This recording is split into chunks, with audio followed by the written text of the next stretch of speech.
प्रारंभी विनती करू गणपती, विद्यादया सागरा।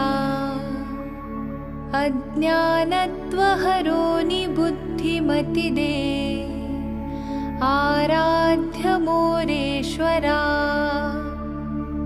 चिंता क्लेश दरिद्र दुःख अवघे, देशांतरा पाठवी। हेरंबा गणनायका गजमुखा, भक्ता बहुतोषवी। नेत्री दोन हिरे प्रकाश पसरे, अत्यंत ते साजिरे। माथा शेंदूर पाझरे वरी बरे, दुर्वांकु